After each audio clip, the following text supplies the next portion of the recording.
Should we be concerned as investors and traders around the world with bond yields flashing red once again and the 10th worst breadth reading since 1926? What is exactly going on in these markets? Can they continue to go up into next year? And more importantly, will stocks like Tesla continue to lead?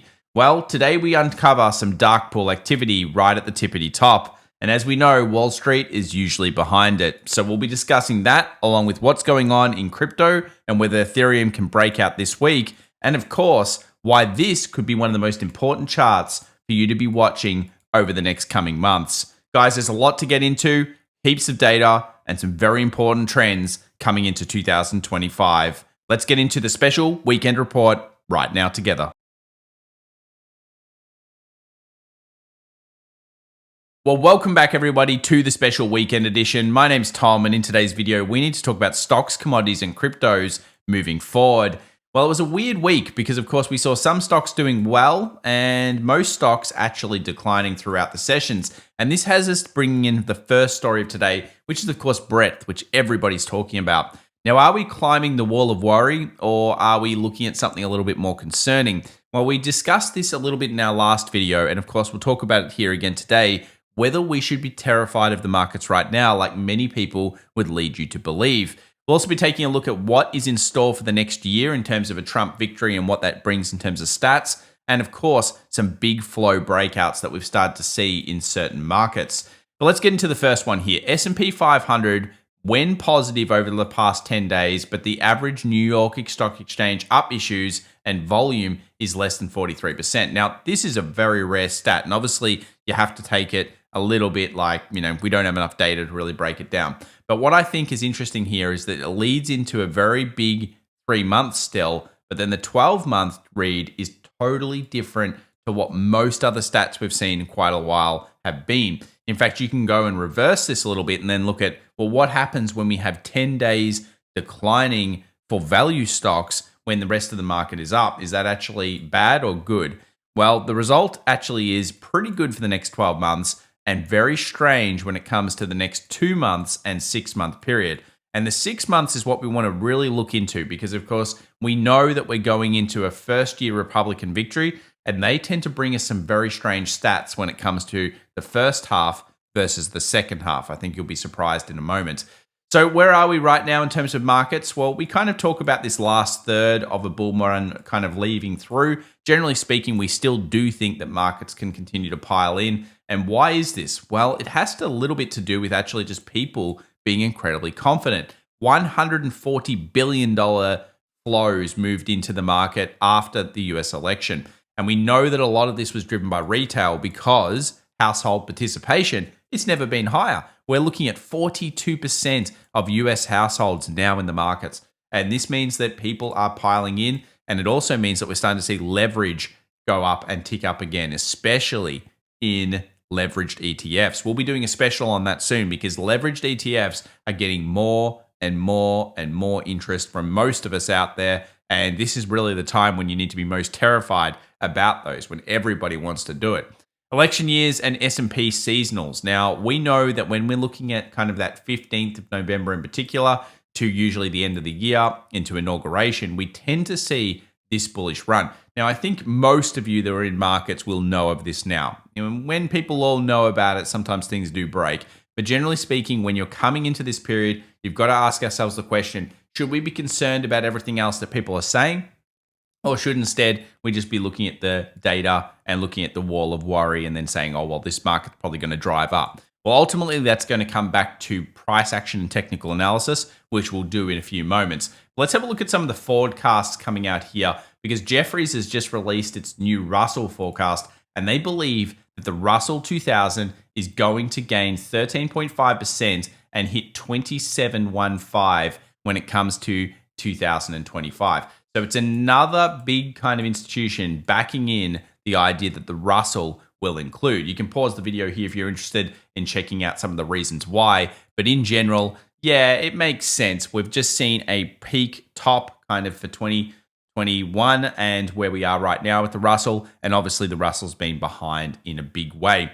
When it comes to where you're looking for value in markets, just keep an eye on this one because, of course, we know the consumer discretionary, info tech, are very expensive. Have a look here at the overall PE ratios. And of course, as we always say with these markets, they've detached a little bit from reality. Remember, the S&P 500 is currently getting traded at around 24 forward PE, which is a very high number, and of course historically high, although it really doesn't matter at this stage. And you're looking at about 19 point something for the underbelly. That is, if you take out the 7 stocks, so you're getting left with the 493 other stocks, you're looking at about 19.5 PE. Now, it's important to note this because these are already above historical standards. So if you're a long-term investor and you're looking at these markets saying, oh, I want to invest for 10 years, well, it's not exactly the best time. Of course, if you got in 2022, it got back to the average. Remember, the average sits around 16.5 to 17. So that's usually a much better place to technically invest for the long term. Now, does that mean we need to be terrified? Well, let's have a look at Goldman Sachs's new report. They believe still that we're going to 6,500 in 2025. Most people are between 6,500 and 7K right now in terms of their calls. And yeah, we already put out our one. We kind of think it's going to be about 6,850. Though really these calls are stupid. Let's be real. You should actually be adaptive to the market. And therefore, even if you have a prediction, you need to be adaptive to big changes in flows. So if you were to say, okay, yes, I think it gets 6,850 next year, which seems very plausible within normal parameters. Remember, the market's generally put on about 7 to 10% per annum. So realistically, if you just add that every year, you're kind of going to be generally right. You don't want to just put a number in line and say, that's the number I'm going to go towards. You need to be adaptive. Look for the key indicators like we do here on the channel. So make sure you subscribe. And then, of course, we bring it all together to really create a case of whether we should be terrified or whether we should be like, you know what, things are looking pretty good still. Let's talk about presidential years. Now, these are very important cycles. And as we know, presidential years really played out in the last presidential cycle. Year 2, the mid, well, that was a bad one. 2022, of course, we saw a big sell-off. But what about Republican years? Well, traditionally, we tend to see a pretty strong first half followed by a pretty crappy second half. Now, I know most of you will be saying, yeah, but the first Trump presidency ended up positive across the year. And this is probably mostly because of tax cuts. I mean, this was a big deal and a huge reasoning why it came through.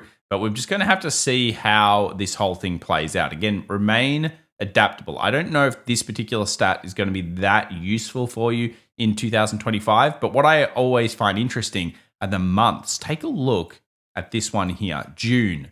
Only 25% of the time was it positive. That might be worthwhile keeping in mind for 2025. And also, I really like looking at this one here, which is, of course, that January period. Really, really bullish. So we've got a really bullish percentage over here. We've got a pretty bearish June percentage in both cases, including second terms.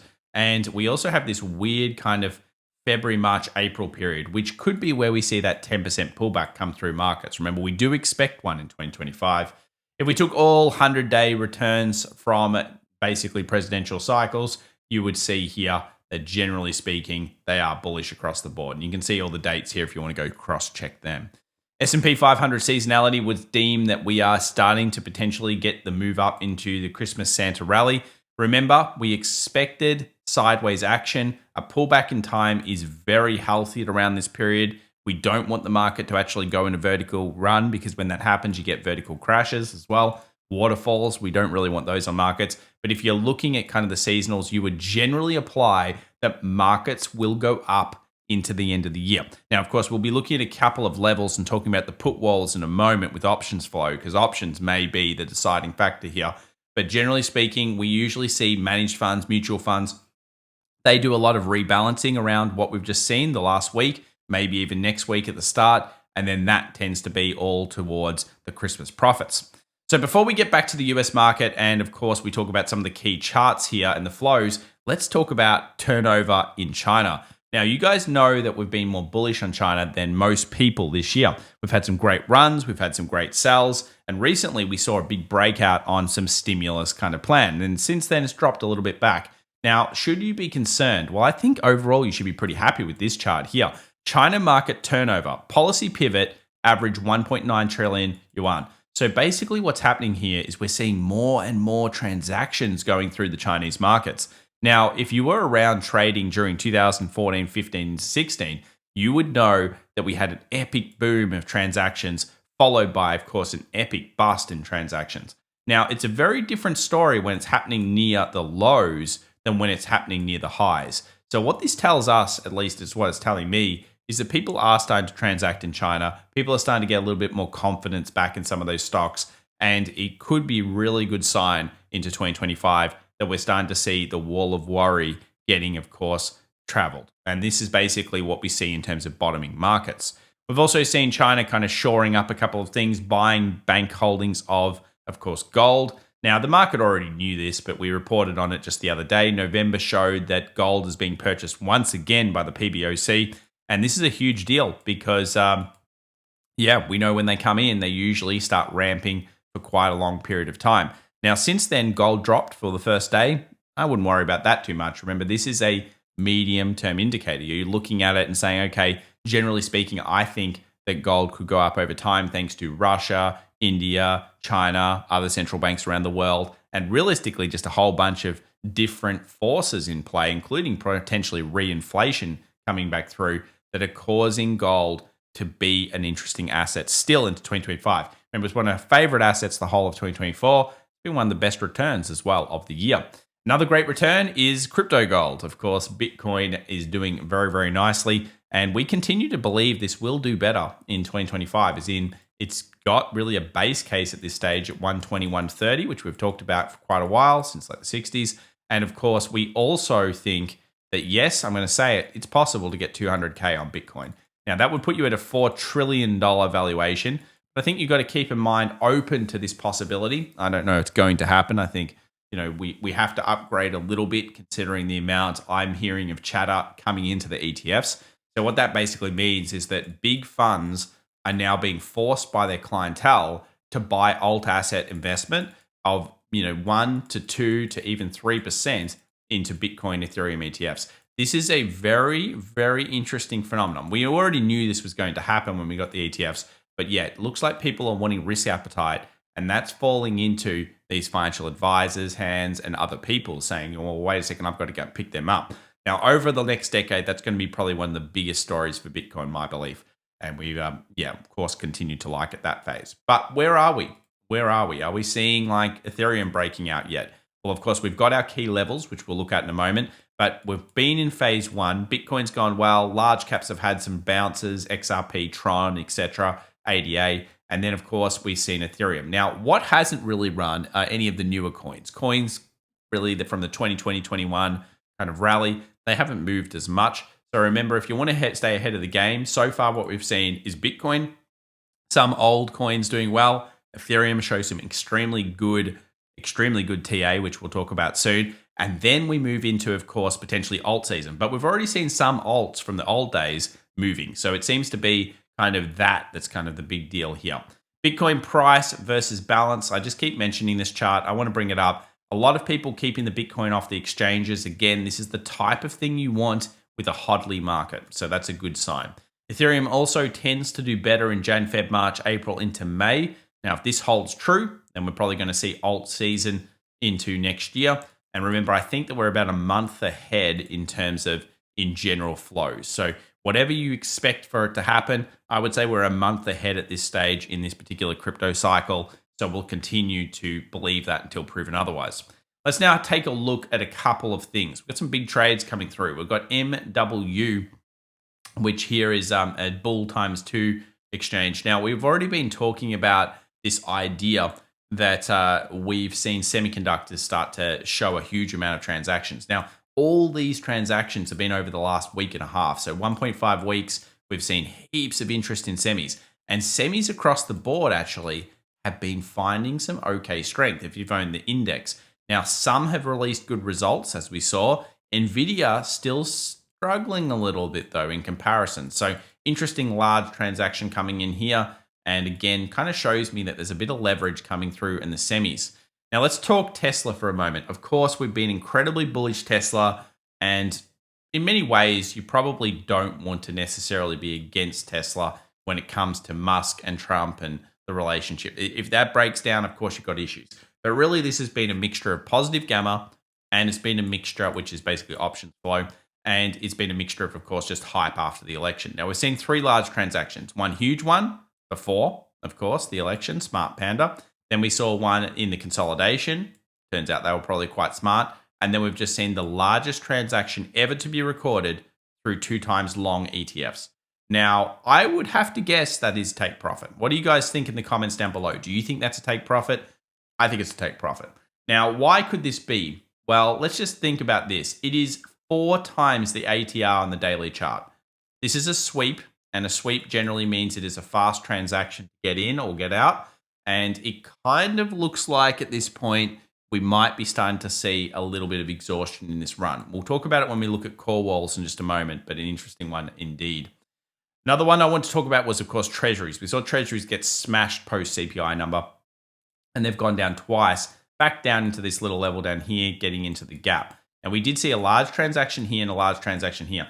Because this level has been given up, what we need to do if you're a bull again is to get back above that zone. I would probably say I'd be cautioning against buying any more Treasuries until we get back above this level, which would be about 48. So we need to be back 48, and we'll look at that soon as well on the charts. But it's because of the US 10-year that we need to be watching. And of course, that uninversion of yield curve. Let's move over to the S&P 500. It's been sideways. And to be honest, that is exactly the way we've thought it would be. Sideways to down. It's exactly what we expected. Remember, when we tend to get exhaustion runs, we tend to see this type of thing. You know, it's no coincidence that we're sideways at this stage. Does that mean you need to be terrified? No, I don't think so. So, you know, we've seen the stats seasonally pretty strong. We've got the wall of worry, which is the breadth, and we'll talk about the breadth in a moment because really, I don't think it's that worrying. In fact, let's actually bring it up for a moment. Whenever you're looking at breadth, you've got to ask yourself the questions, where are your leads? So are you seeing weakness in the banking sector? Okay, it's dropped a little bit, but is it still relatively strong? I would say yes, and the trend is still pretty good. If you have a look here at another chart, which we'll look at right now, which is XLF, again, is it relatively strong? Yes, it's been very strong. Now, the back pin is usually financials. So if we're seeing financials doing well, that's a good sign. Now, if you put in XLY, which we often do, look at XLY go. Now, this is definitely helped by, of course, Tesla. Tesla is absolutely ramping this because of the percentage ownership. But even if we have a look at XLY versus XLP, which is staples, you're going to see again, the market is very bullish. Now, this is just basically telling us the market is willing to take risk right now. The market also believes that the American consumer is feeling more confident and willing to spend. Now, whether that's on debt and ultimately is going to all blow up, I'll let you be the decider of that. I think it probably is. But in this case, we are moving higher and we are doing so with a lot of the factors that you would usually want to see in markets. So while people talk about breadth, really you should be actually also saying what's leading. It's the MAG 6. It's the XLY, the consumer discretionaries. The banks are still holding very well. This is important factors to always consider when you're looking at these markets. Let's move over to the S&P 500 from the futures perspective. Here are the new updated option high and low levels for Monday. Obviously, we expect usually the market to stay within these bounds. And you'll notice the top boundary is 60.90, so right near that massive call wall of 6,100. The question then becomes, where do we need to be actually terrified about this market? Well, I thought I'd just include an indicator. This is MACD. And what, of course, it's showing is a huge amount of divergence. A lot of people have been sending me things like this, like RSI overbought, blah, blah, blah. I don't worry too much about these indicators, yeah? The thing is that it's always going to show that in this type of reaction. Once you start to get used to these markets, you're always going to see very similar reads when you've got those particular indicators on. Instead, what you want to really be doing is you want to say, okay, have we met exhaustion across many of these indicators? Sure. Are we overbought? Probably. Are we going into a period of consolidation or a little pullback? It's likely because that's the normal point. That doesn't mean it has to drop off 10% every time. You have to be terrified. So what have we got right now? We've got a series of higher highs and higher lows with advanced decline, of course, dropping off.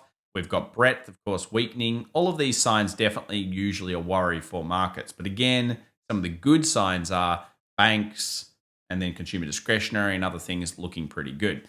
Where do we find buying pressure? We're going to have to think it's around 6K and 59.50. And the reason why is because you've got the daily 20, you've got certain anchored VWAPs, And you've got that 50 as well, the daily 50 sitting behind at around that 59.50 by the time all of these things would hit. Now, notice what we've found support on recently 20s and the 50. So, really, you're kind of just going, well, at this stage, they're the two best levels that we've seen. Can we then bring options into the discussion? Well, let's have a look here at options. So, for the Monday open, we've got 60.35. Now, 60.35 is a huge put wall. You can see it here. And if we start to look through into the next session, which is the Tuesday, the 17th here, you'll notice that we get a lot at around 6,000. Now, 6,100 continues to be the major call wall. So it doesn't really matter which options expiration you look at. 61 is too much for the market right now, and that's fine. It's just like 6K. We broke 6K. We went to 6,100. We break 6,100. Guess where we're probably going? 6,200. It's not rocket science. Markets will gravitate towards the next most struck levels. But we do know that for Monday, we're generally looking at the market trying to hold above 60.35. If it falls through that, 6,000 is going to be the next level for day traders. And then 6,000 is probably going to get struck, I would say, incredibly heavily from the put side. So a lot of puts will suddenly appear. And of course, we'll report on that in the next session. So 59.50, 6,000 continues to be kind of like the case we think could happen over this next week. And then we'd actually like to see a bounce from that zone as people probably freak out about all sorts of things. Now, with Tesla, it's a little bit different. Have a look here. Are we in positive gamma? Well, simply put, yes, we are. We've continued to see the market strengthen above 400, and that has continued to make a lot of offside hedging continue on. So 440 is a big deal. We're at 436, and we've just seen that huge transaction go through. I would guess that's a take profit at a call wall. Now, that doesn't mean that the trend is over. We don't know that. Of course, it's early days, but I would say someone has transacted. Whether they're right now, they're right in a few days, it's up to you to make the decision whether you think you want to take a little bit of profit or you want to just keep riding at home, and also what's your time horizon. You could have made a lot of money over the last couple of weeks if you've been believing in the concept of not only positive gamma, but also really that Elon Musk is a huge winner of this election. Let's move over to NVIDIA for a moment. What's going on here? Well, NVIDIA's just sitting around at that 130, 135 put kind of level. You can see here the puts always stacked on that 135, 134 and the 130. So put wall there, and NVIDIA keeps struggling at about this 140. It keeps struggling around there. So we know 150 is the huge strike. Getting through there is huge momentum. If you wanted to not trade NVIDIA and just wait until it hits 150 and then go for momentum, that would probably be worthwhile in the future because it's a pretty cool level. But at this stage, it's Semiconductors actually finding the buyers, not NVIDIA. And we'll go through that in a moment. Let's now talk about some lead indicators. First up, we saw CPI, we reported on it, and we obviously don't really like the number from the perspective of it looks like reinflation will come in 2025. Now, the market seems to be picking up on this, and obviously what we saw was an uninversion of the yield curve. So if we have a look here, this is the uninversion of the US 3-month versus 10Y, and this is never boding that well. Now, the next one is going to be the US 3-month versus 2-year, which often people look at as well. But if you go through history, usually when this is uninverted, you are on timers. So what that means is you're on a timer generally towards a massive kind of problem in markets. You go back here in 2001, you go back here in 2007, you go back here in 2019, and of course, there are not really too many false reads from this particular one. So you can kind of go through. We often invert, but usually not for very long, like even here in 89. You go back into the 70s as well. So is this a big deal? Yes. Does anyone seem to care about it? Not really. And that's kind of what you want. If you're actually a bear in markets, you want everyone to ignore these reads. And these reads do tell us something. They tell us that the bond market is starting to see something. It's basically getting rid of what the problem was. And usually when that happens, it puts you on that timer. Somewhere about 12 to 18 months traditionally has been kind of the reads that you want to be looking at. So we will follow that in 2025. It will be a story. Another storyline with that is going to be staples versus SPY. So this basically means that if we're looking at consumer staples, that's considered a defensive sector of the market. Would you say that this market looks very defensive over the last 2 years? No, it doesn't look very defensive at all. We've actually come back to a ratio that we haven't found ourselves at until, you guessed it, 2000. So just before the market crashed off. A very interesting chart, certainly worth paying attention to. What we're going to do is we're going to set an alert up here. And if that happens, we might be terrified. So at this stage, we'll just kind of watch that one, see how it goes. Let's take a look at treasuries. As we mentioned, for 48, I believe, on the other treasuries, 3x chart was the best way to look at it. Generally speaking, that would mean we want to retake around 91.50, 92. So that was a 3x leverage, different price. But of course, this area here, we need to see treasuries come back up. That's going to need yields to come back down. So yields haven't cracked and broken to an upside yet that's worrying, but they've certainly come back to that worrying trend line. Like, it's still an issue, and we'll see how it goes. US dollar really trying to break to the upside. I keep getting an alert here every time I set it, but it doesn't break higher. We'll be watching this next week. If you had to guess, of course, the trend is up, so we'll see. But if it does break down below 105.70, I'd be super, on the negative side of the dollar at that stage. Gold suffered a little bit due to the yields going up. Better off getting yields down for gold. And in this case, of course, we have China buying and stuff. We have that resistance at 27.20. We can now set an alert above here. Am I worried about gold? No. I think that it's good for the medium to longer term kind of investor and trader at this stage. What about silver? Well, it's back at a very important support zone. So we will be watching that this week. And I'd be looking for it to go above this high and that to be a pretty good day trade kind of area. So yeah, we're looking at silver. Want it to get above 31.20. If it does that, then we should be going to a new high over here. And it's all about price action. Let's see if someone can actually pick that up. US oil breaking out for the first time, in my opinion, for a while. US oil showing buyers. Look at this rejection, and all of a sudden it's gone bullish. That's actually a pretty strong sign. It's kind of showing maybe there's some reinflation play here as well. Yields up, pushing through the oil kind of concept. I don't like oil in 25. I think it's a very tough trade due to the geopolitical nature of it. But either way, broke the trend line towards the upside. I'd say that looks more bullish than bearish at this stage. Let's move over to Tesla. Yeah, that's a lot of candles up. And of course, it's a very strong trend. We're at an all-time high. We could keep pushing a little bit higher, but we have started to see signs of exhaustion. So whenever we see exhaustion coupled with dark pool, I pay attention. Have we seen any signs of turnaround yet? No. So it's early days. And of course, we can continue to spot this. But yeah, I would say somebody probably left it. Because you're in positive gamma, I'm sure over the weekend, people will be absolutely frothing to get into Tesla. Let's be real. They're late. You're early. That's a good place to be. You don't want to be them. You don't want to be entering in now. That would be stupid. That would be so bad. Such a bad idea. But anyway, people do that, and that's good. You need other people to make those decisions. NVIDIA does lose this area here, but doesn't lose the low. You would want to find a bid here. NVIDIA must find a bid. I mean, it's just struggling so much. Now, of course, we bought it over in August, doing pretty good on that percentage. But yeah, this 150, 148, too much for it. Obviously, a lot of people point towards earnings and all sorts of issues there. Let's face it, it's one of the strongest stocks in the market still, in terms of you just generally needing to kind of hold up. And this is just the classic rotation out of the most popular stock after it froths off. And you can see, look, it frothed. There's a lot of frothy. So yeah, it went up quite a lot. This could be considered a head and shoulders now by a lot of people. I'm sure everyone's got that one drawn up. And then they're saying, look, it's going to die. Well, we'll see. If it does take the shoulder length, then of course we can look at how it closes there. It's on support at the time of this recording. Let's move over to semiconductors. Much better in semis. Semis actually fully replicating as per our day trading masterclass at this stage. And it's actually finding quite a lot of buys. Again, nothing's perfect. Things will break and things sometimes don't always work. You're playing a stack game here. But in general, semi's actually holding up pretty nicely. And that's, of course, because the others have actually been giving good earnings. Now, another one I want to mention was PLTR. Now, this stock has found a lot of heat recently.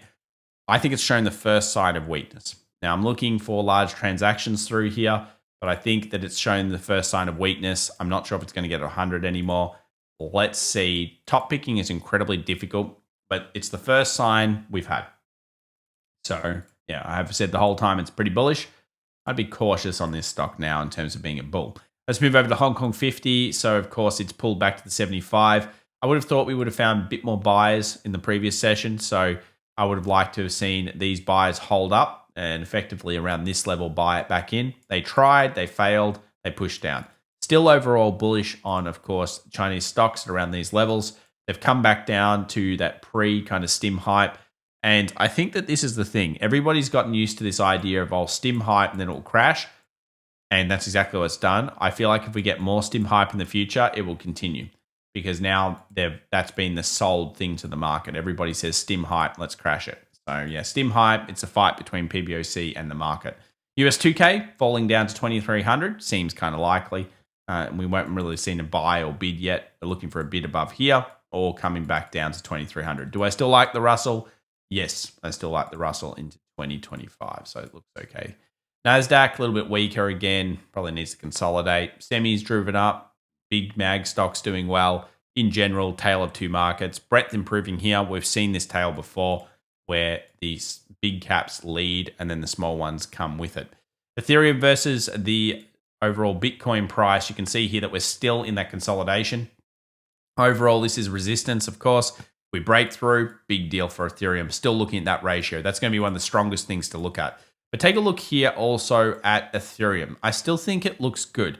You know, this is that trend line that we actually had from the previous peak over here in 21 and obviously the two peaks of this year. It still, to me, is showing some nice buying bid. We pulled back. We suspected there'd be buyers there. So far, there have been, and I think it looks okay. So let's see if we can continue to see some bid. We'd like a new high price. Let's set an alert, 41.13. Let's have a look and see whether we can get above that price. And obviously, you can see here, 3600. We've got nice buy pressure. So it's still continuing to hold a series of higher highs and higher lows. Let's see if we can get a new higher high. Things still looking okay for Ethereum.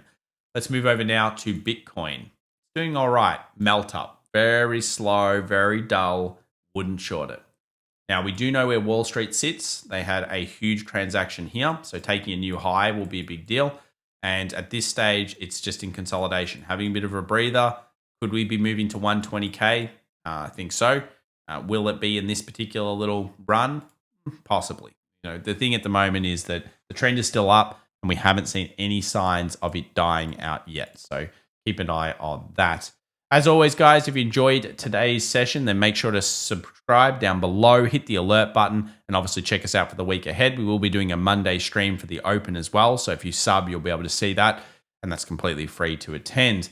Also, check us out on X and follow us along on any of our other socials, etc. Thanks so much, guys. And in general, as we always like to leave these videos, I think at the moment the market is still okay. Generally speaking, we are starting to see some signs of cracking. Home builders in particular, not looking great. High yield junk as well. US 3-year versus 10-year. These are concerns. They haven't broken to the downside yet.